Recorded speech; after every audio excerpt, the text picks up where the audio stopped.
he prepared for this. It's not like he just had a fight at 147 and then jumped up to 68 3 months later. Yeah. Like That's a big jump though, isn't it? He did a lot of training, put weight on, like real weight. It became a fight where Crawford made it where Canelo, to have any chance, he had to go get close. So he had to go through a bad neighborhood. Yep. And Crawford mugged him. It's that simple. He had to go through a bad neighborhood to get anything done, to get to the place that something was going to be done good. Yeah. And he got mugged going through that neighborhood. Yeah. It's that simple. You know, Canelo really was trying, couldn't get to him. You know, he looked a bit frustrated, but it was a great fight all around. Both guys looked good. Crawford in all time. Reacting to Crawford's stunning performance against Canelo, Joe Rogan admitted he was flat out shocked, calling it one of the most brilliant displays he's ever seen. "I scored it 8 rounds to 4 for Crawford. And that was me being generous to Canelo," Rogan said, emphasizing how Crawford didn't just rely on slick defense, but stood his ground, absorbed Canelo's best shots, and fired back with sharp, punishing combinations.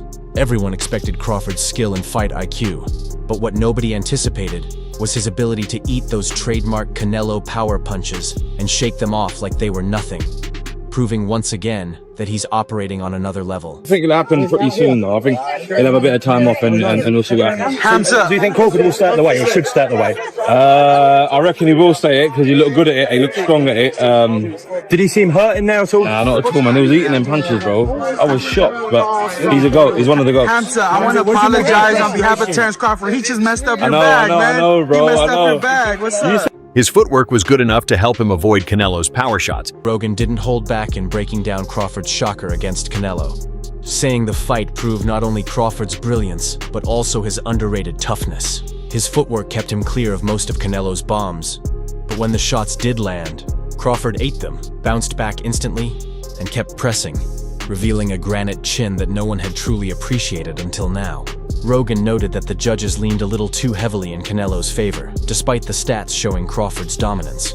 And he emphasized how Crawford's fight IQ was so sharp it made Canelo look like a man with no plan at all. Reaction to that. What did you make of the performance of Terence Crawford? He boxed a beautiful performance, a beautiful night. Kind of like I thought it would be. Took a page out of Eric Sunday Law's book and made it work for himself. Would you like to see Canelo retire after that? I said what Canelo wanted to do. Canelo been carrying boxing for the last 15 years. He deserves to do anything he wanted to do.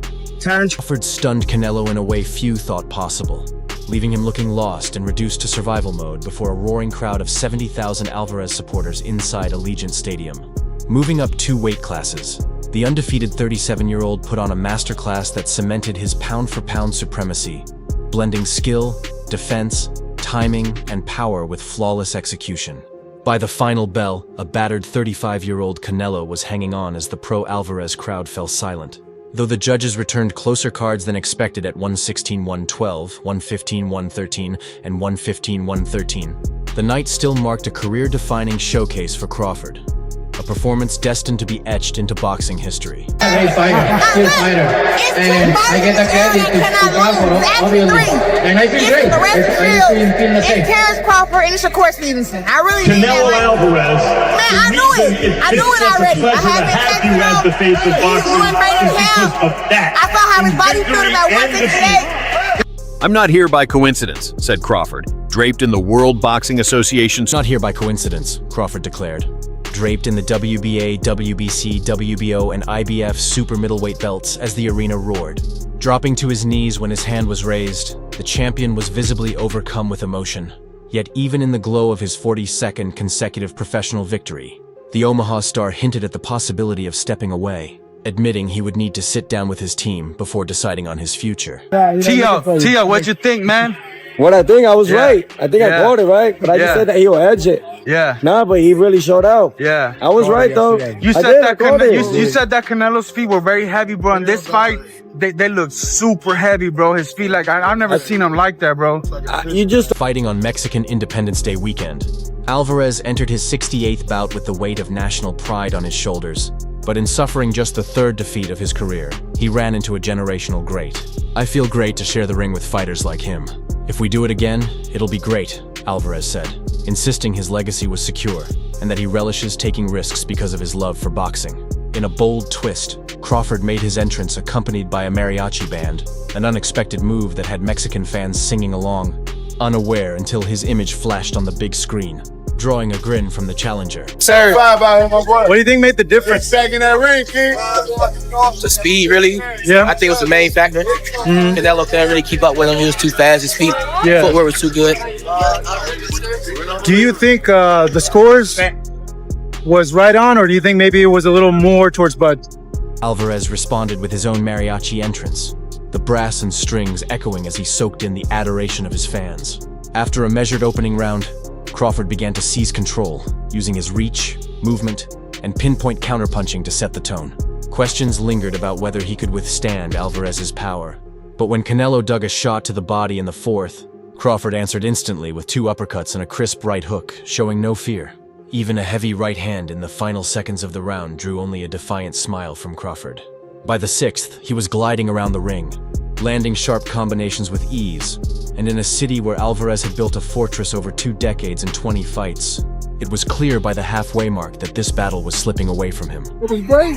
Yeah. That was a perfect fight, man. Perfect fight from Crawford? Yeah. What about Canelo? How did he do?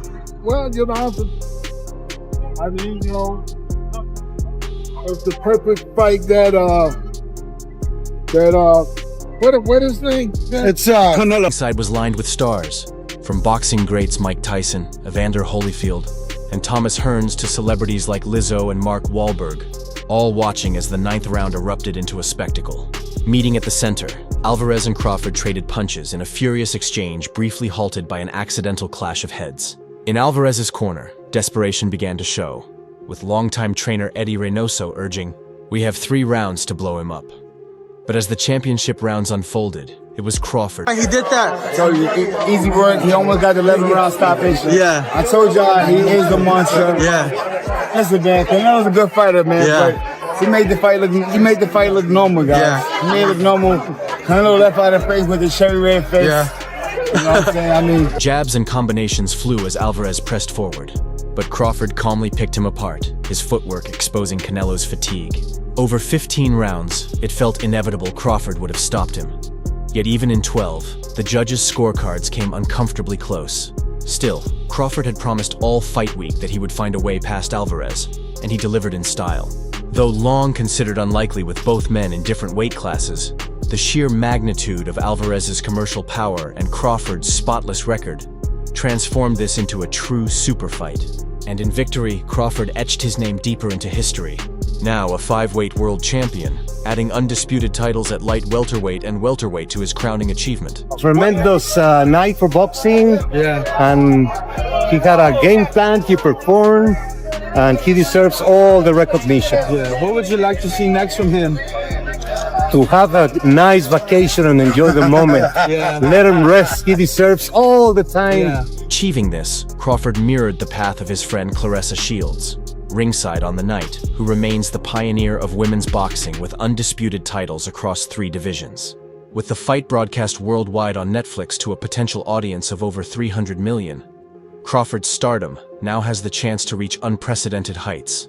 Though he has admitted retirement remains a possibility, the doors before him are wide open, both in terms of legacy and lucrative paydays. For Alvarez, however, the aftermath is far harsher. He fell to a great fighter, but of the sport, this squad, adapt. I knew it. How did you know he was going to win? Why? It's not too much ammunition. You know, you southpaw, orthodox, on the back foot.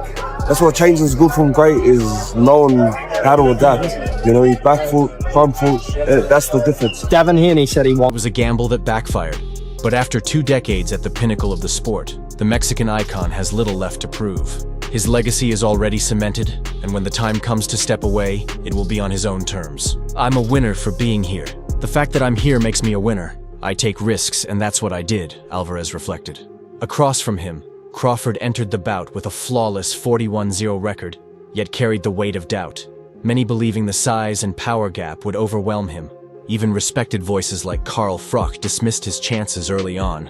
But as fight week drew closer, the narrative began to shift, and on fight night, the 37-year-old Omaha native silenced every critic, etched his name deeper into history, and delivered a performance that will be remembered for years to come. What's up? You said Canelo's gonna come out in 4, man. It didn't happen. Bro, shit was crazy, dog. Yeah. Fair game to Terence, man, right? Oh no, Terence is that bull, bro. He's pound for pound right now. Yeah. Well, He just beat Canelo, they bro. were Like, saying pound if for he pound. beats Canelo, that it could possibly make him the all-time great, man. Where does he land on that list? Look, he's definitely on the list, bro. He's definitely on the list, bro. After 12 hard-fought rounds, Crawford stunned the world by defeating Alvarez via unanimous decision, a result that drew widespread praise for the American's brilliance. But not everyone kept the spotlight on Crawford. Jake Paul, who has a long-standing feud with Alvarez, seized the moment to take another jab at the Mexican superstar. Despite being a relative novice in boxing, Paul has never shied away from publicly criticizing Alvarez, and following what was only the 3rd defeat of Canelo's career, he couldn't resist. Posting on X, formerly Twitter, Paul mocked Alvarez for raising his hand after the verdict, writing, "Canelo putting his hand up like he won." 115-113 for the winner by unanimous decision, the Fighting Pride of Omaha. Lying weirdo, Canelo has always been overrated. Weight divisions exist for a reason, and in the end, it showed. Crawford remains undefeated, while Alvarez walks away with the 3rd loss of his career. That's all for now. For the latest updates, highlights, and deep dives into the world of boxing, make sure to subscribe to our YouTube channel and turn on notifications so you never miss fresh content. Until next time, peace.